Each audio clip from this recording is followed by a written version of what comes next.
తెలంగాణ రాష్ట్రంలోని ప్రతి పేద కుటుంబానికి సొంత ఇల్లు కట్టించడమే కాంగ్రెస్ ప్రభుత్వ లక్ష్యమని పేర్కొన్న మంత్రి వివేక్ వెంకటస్వామి సిద్దిపేట జిల్లా మార్కుక్ మండల కేంద్రంలో నిర్వహించిన నాభిశీల ప్రతిష్ఠా మహోత్సవంలో రాష్ట్ర మంత్రి గడ్డం వివేక్ వెంకటస్వామి పాల్గొన్నారు.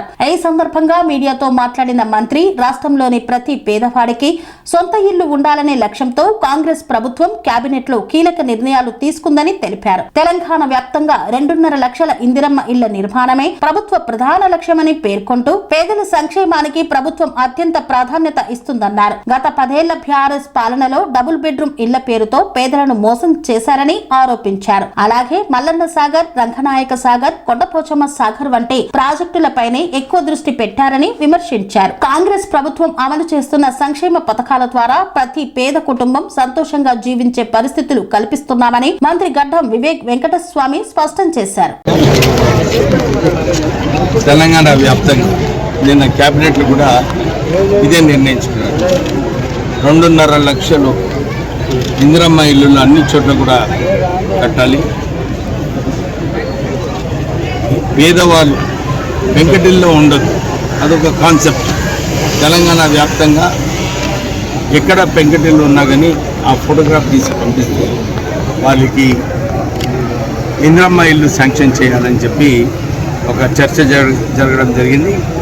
అందరూ బీద ప్రజలు ఈ రాష్ట్రంలో ఇల్లు ఇందిరమ్మ ఇల్లు, ఎందుకంటే 10 సంవత్సరాలు టీఆర్ఎస్ ప్రభుత్వంలో అందరికీ మేము డబుల్ బెడ్రూమ్ ఇల్లు కట్టిస్తామని చెప్పి ఆశలు చూపించి వారికి ఇల్లు లేకుండా చేయడం జరిగింది.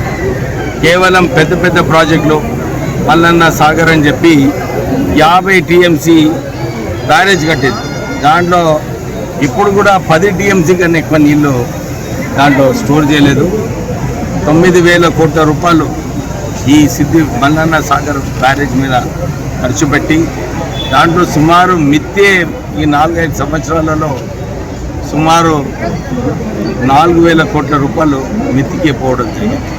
అంటే కాళేశ్వరం 1,00,000 కోట్ల రూపాయలు కేవలము పెద్ద పెద్ద ప్రాజెక్టులు ఇరిగేషన్ కోసము ఈ టీఆర్ఎస్ ప్రభుత్వం ఆ రోజులలో పనిచేయడం జరిగింది. ఇప్పుడు ప్రజలందరూ కూడా సన్న బియ్యం అన్న కానీ 200 యూనిట్లు ఫ్రీ అన్నా కానీ ఇవన్నీ కలుపుకుంటే సుమారు ఒక్కొక్క వ్యక్తికి 5,000 రూపాయలు వెల్ఫేర్ స్కీమ్స్ కాంగ్రెస్ ప్రభుత్వం ఇస్తుంది. వచ్చే రోజులలో క్యాబినెట్ నిర్ణయం ఏదైతే తీసుకుందో అందరికీ పెన్షన్లు, వారికి వితాంతుల pension, old age pension, widow pensions ఇవన్నీ కూడా ఈ నెల నుంచి ప్రారంభమవుతుంది. త్వరలోనే వారికి మహాలక్ష్మి స్కీమ్ కూడా రాష్ట్ర ప్రభుత్వం ఇంప్లిమెంట్ చేస్తుంది.